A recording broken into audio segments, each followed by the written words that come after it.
Hello there, welcome to Fin of Discs. I'm Nico, and this video is a continuation of my In the Bag that I posted last week. It's also the first edition of my Building the Bag series, where I'll be going through what areas in my bag I will be building on in the next videos.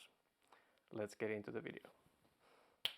Okay, so as in the last video I talked about my different discs and different areas, and I mentioned that there is something I want to improve, something I might want to test out. I have a bunch of candidates here that are dying to get into the bag and trying to get thrown a lot, so I'll be looking at my bag, the areas that I want to improve on, that I want to maybe test out if I find better suited discs for the different throws.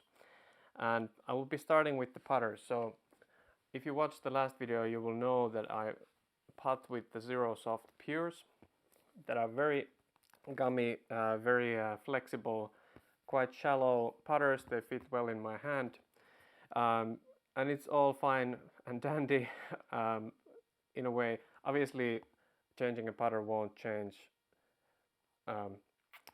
the putting success by itself very drastically. So, but there are certain differences that you might find, certain comfortabilities that you might find in different things. So this also has its pros and cons. So it being very sticky and soft, it tends to sometimes grab a little bit to the right when I'm putting. And if you saw my Instagram video yesterday about me starting my putting season, so to speak, you would have noticed that I miss a little bit on the right. So it also, because it's sticky and bouncy on the strong side, so on the right hand side for a right-handed putter, this tends to sometimes grab the chains and actually bounce out of the basket. But then obviously the pro would be that it might grab the left side, so weak side chains easier. So it's a bit of a trade-off. But anyway, I'll be testing this out against the Rainmaker. So Discmania Rainmaker that they launched in the mystery boxes. This is the Flex 2, so it's a little bit, honestly there was not a lot of difference between the Flex 2 and 3 that I noticed when I was trying these out, just feeling them out. Haven't putted with them yet, but it's a little bit deeper than the Pure is. I'm not sure if you can really see it on the camera, but it's a little bit deeper, a lot stiffer, but it still has this, you can probably hear, it still has this gummy type of feel to it. So I'm hoping that it might glide a little bit more. It's a little bit maybe more stable, and hopefully it might sort of stick into the chains with a bit more probability that the Pure would, but I don't know. I'll have to test it out and see what it does. But then on the next area I have the approach discs / throwing putters. I have a few here that are up for debate. So basically starting from this, which is the Tour Series Jawbreaker Meteor Ledgestone version from last year. It's quite an understable disc. I'm using this for long putt type shots where I want it to glide a bit more than the putter does, but it has limited use because it's so understable, so I can't really throw it in throwing situations. So it's only there for those situations where I wanted to sort of just pike it out of the woods or just reach the basket a little bit easier than with the putter. So I'm going to be testing out the Origin, so the special edition Soft Exo Origin that I got from the mystery box, because this is quite flat compared to this, which is a bit domey. I'm assuming that it's relatively straight, relatively understable, but it's also so flat that it fits the forehand quite well, so I might be able to use it for sort of controlled straight or turnover forehand shots where the mid-ranges are too fast, and also for the putting stroke. So I'm hoping it would be a good complement to the Rainmaker if I decide to putt with it in the future. So I'll be checking this out for that. Then the next one is the zone that I'm using. I have used zones a lot in the past different kind of zones, usually Z zones, because the other plastics, I like it when it's kind of slick and it's durable, it stays overstable. I'd like it to maybe be a little bit more overstable, so I might look into other options as well, but I have the Evolution Tactic, the special edition Neo Tactic that I got from the mystery box, that I will be maybe testing out and seeing how it flies. It's very nicely produced, it doesn't have any sort of added greases or anything on it, so it fits the hand very well, the plastic feels good, and I've liked the Neoplastic, for example, in my Essence and Instinct and so on, so I'll be seeing whether there's any need for change there or potential for change. Then my throwing putter being the Luna, so Paul Macbeth Tour Series from 2020, which is really my go-to putter for straight shots where I need to get through a tunnel, or I need it to not go left or right but just go straight, some approaches as well. And I have the Page Pierce Fierce also that I'm going to test out. The Luna is quite strong in its position, so it might not be sort of usurped, as one might say. I tested out the Fierce a little bit last year. It's a little bit slower than the Luna, but this is, because it's beat in, it's quite straight, as is the Fierce. So I'll just have a look, is there a difference, is there different use cases. I'm not looking into adding another disc in my already quite full bag, but I'll just have a test around how it works. Then the next that is probably going to be the second biggest area that I'm going to test out are the mid-ranges. So three in particular. The Buzzz is quite strong, as the Luna is in its position. I've thrown Buzzes for ages. I like the flatness, I like how they fly, especially now that this has been sort of slowly beat in. The older runs were a bit more straighter, and this is sort of a few years old, and now it's beat in enough that it, when I release it in hyzer and put some good power on it, it will just go straight, and that's really usable. But I'd like to find a sort of easier straight mid-range. I also have the Ledgestone Crystal Sparkle Meteor from last year, which is a little bit domier, so not particularly good with the forehand. Obviously it's more understable as well. This is more of a turnover disc, so I'm going to see whether these are going to cut it next year as well, or this year, or whether there will be some change, because first of all, I do have another Meteor. This is the Foundation Discs Titanium Meteor, which is more stiff. It's a little bit of a different feel, but I will see. I threw it a few times last year, but didn't do a really proper test for it, so I'll see how that does. But more importantly, I have these three discs here. So I have the MD1 from the new Swedish factory. Feels very good in the hand, as many of the new C lines do. It is quite domey, as is the Meteor, so there's not a lot of difference there, but it feels very comfortable in the hand, so I'd like to see how it flies, and is there a potential for me to put it in the bag. And then interestingly, I did sort of draft a couple of discs from a friend of mine, so these are used discs. So an old C-line MD, which I've compared, the rims of these are very identical, so should fly pretty similarly, but this is a little bit beat in, a little bit more flat. So I'm going to compare, probably do a separate video on comparing these two together, and then to the other mid-ranges in my bag. And then another one is an older beat-in MD2, so finding out how that flies. Also a little bit domey, but let's see if there's any differences there. So the Buzzz is quite strong in its point because it's flat and can be used on a forehand, or obviously all can, but in my preference, the flatter the better for forehand, so let's see. And then the last conversation, let's say, on the mid-range side probably is the difference between these two. So these are two MD3s. This is from the older Innova produced lineup, and then this is the new Swedish factory MD3. Obviously the rims are very close to each other, but the old one is quite flat, whereas this one is quite flat as well, but this is a little bit of a dome on a couple ones that I've gotten, so going to see what's the differences here and whether there's some special use case that I can use the other for more than the other, but let's see. But that's it for the mid-ranges. Then I'm not going to do much with my fairways. I'm quite happy with the setup I have, both the understable and overstable and everything side, but I do want to test out the special edition Forge Instinct that I got from the mystery box.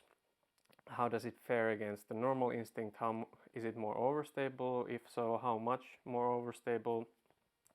I just like it. It looks very cool, and there might be I might change the Instinct to this if I find that this is more overstable and does the job better, or I don't know. I'll just check it out. And then another interesting disc is the Flick from Discraft.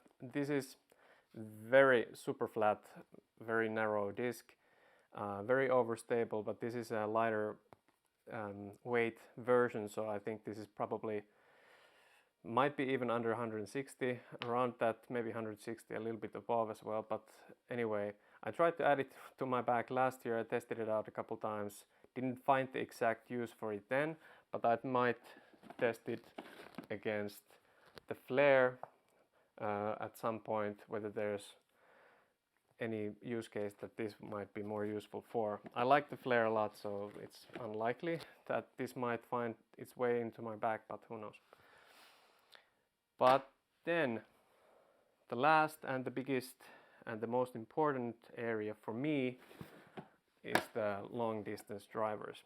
So there are a few categories in my long distance drivers that I want to see whether I can get more productive with. The first one being the PD2. So as I mentioned in my previous video, this is the meat hook and driver for me, so it's very, very overstable. I like the plastic, it's gummy, it feels good in the hand, but it's just so overstable. I don't know, because of the dome maybe, or something, but that it sort of has limited use cases. So for that scenario, I might be thinking to go back to what I had before, which were Champion Buzzes. So very flat, so good with the forehand again for me. This is already quite beaten, so this is sort of manageable. So they out of the box are very overstable, but quite manageable, and less overstable I think than this PD2.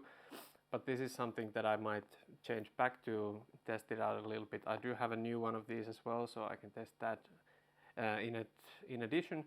But this might be a change I will be making. Let's see how it goes. And then on the sort of big distance but dependable, so wind type shots or forehands where I want to skip a lot, or where I just wanted to go on the forehand a lot left, or on the backhand a lot, sorry, the other way around, the forehand a lot right, and then on the backhand a lot left, is my Corvette from Innova, Champion Corvette, which is a 14 speed, so the rim width is quite severe. So it still fits in my hand quite well, but I might think of changing it a little bit, because I have an interesting disc here that I ordered from the US of A, anyway, oh, that rhymed, but which is the Joss Anthon Signature Series Swirly Star Boss. Quite flat as well, quite nice in the hand. I like this type of star plastic. It's quite gummy and feels good in the hand. I tested it a little bit last year because I was sort of hoping it would be the distance driver, but this is way too overstable for that. I would need to beat this in for a few years for this to accomplish what I want there, and also because it's flat, it's less likely to be as glidey and effect sort of achieve the effect that I wanted to. But this might be the replacement of the Corvette because it's 13 speed, so the rim is a little bit smaller, but still it's overstable and dependable, so that might be the use for that. But then let's get the understable side. So I got this disc from the mystery box, the Discmania Active Line Astronaut, and I've been looking into having a dependable turnover shot for the longer distances, dependable in the way that it would dependably turn over, so not be too overstable or too stable. So I'm looking into seeing how understable it actually is, and can I use it for that use case. Because I have tried to beat this in a little bit, so an Innova Shrike, Star Shrike, that is quite flat. It's still, currently it's in the stability pretty much as my distance drivers or my max distance drivers, but it's slowly getting more understable, so this might also be a solution for that. But if the Astronaut does the trick already out of the box, then it might be that I won't be sort of trying to beat this in anymore. But many people use this for that reason or that use case, so it's also a possibility.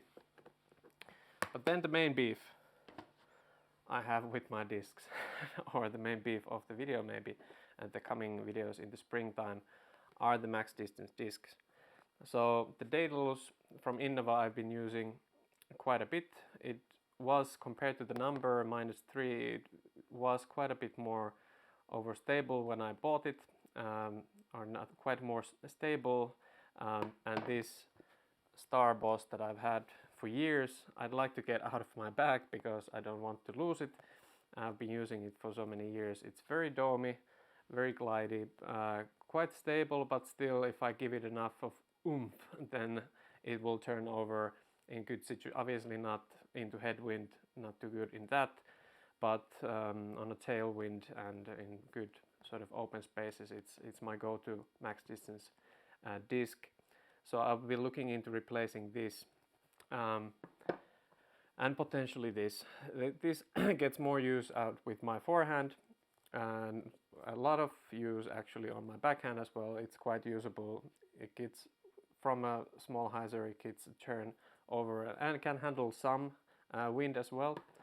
But for the replacement of the Buzzz, we have a few candidates. So last year I bought the Kona Panis Emperor Signature Series, so from Infinite Discs. This is quite domey as well, so quite glidey, but out of the box quite stable. I was a little bit surprised actually how stable it was.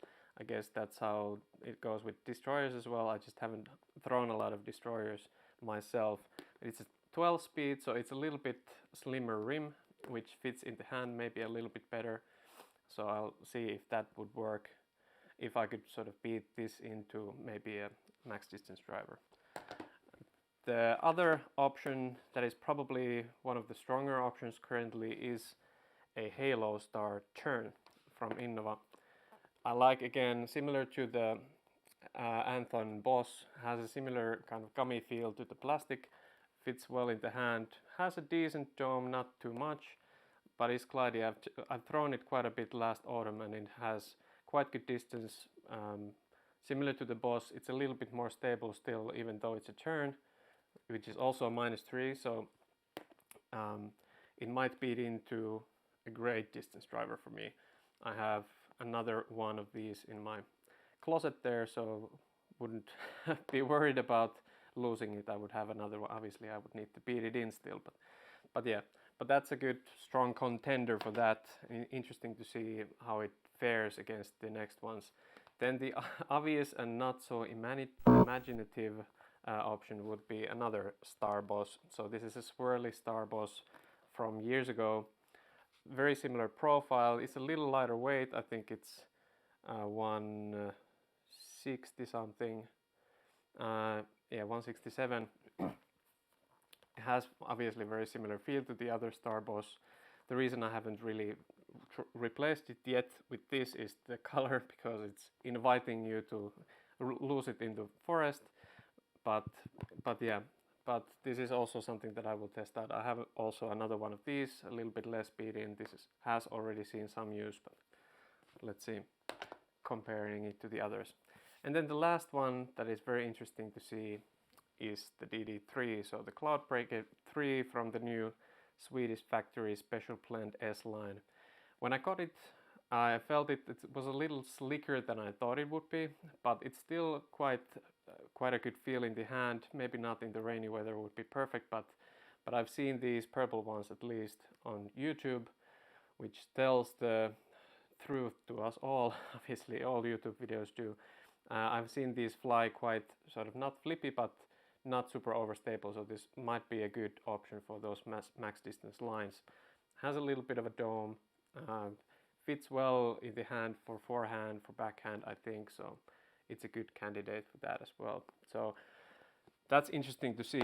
But those max distance drivers, because it needs to be a little bit warmer than it is now to actually test them out, I need to be warm, I need to be in good form myself so that I can get the power into them as I need to see them fly actually how they're meant to fly with my arm speed. So it needs to be more closer to the summer. In the springtime that I will test those out. It will be probably a series of couple videos where I sort of test them out and see what fits best, and eventually the season will tell that which will stay in my bag. So I will start with the putters, testing the Pure against the Rainmaker, putting a bit outside, maybe throwing a bit small distances, putting, step putting, longer putting and putting and testing them out and seeing how the Rainmaker behaves. Does it glide more? Is it more stable? How does it grab the chains, at least the chains of the basket that I have, that you might have seen in my Instagram video. I have a basket that is easy to assemble and easy to carry around for the practicing purposes. I did use it quite a bit last year, but I need to use it more, as you will see from the Instagram video. But yeah, so I'll be doing an analysis on that first, and then I will be doing probably a few videos on the mid-ranges, how they behave, comparing the MD3s to each other, seeing how the MD1 compares to the MD2, or yeah, MD and MD2, and against the Meteor and Buzzz and all the things. But yeah, so look forward to those videos coming up during the springtime, during the coming weeks. I hope you like what I've been doing here, and I'm glad that I have already so many followers around. So actually, at the time of this video being recorded, I have gone past, or actually reached 100 subscribers, so that's great news for me. It's actually a big milestone for me. I couldn't sort of estimate what I was expecting when I started to do this stuff, so that's great. So I will be probably doing some sort of maybe a giveaway with some sort of conditions. Let's see. Obviously, I'm not affiliated with any company, so nobody's handing me discs, and I don't want to just give out any sort of normal stock discs around, so that would be boring. But I'll see what I can do and what do I have in my stock that I might be able to give away. And so look forward to that as well. But that's it for this video. I hope you enjoyed it, and go check out my Instagram if you haven't yet. There's going to be different content about my life and previews of these videos, so see you there as well. But until next time, so long.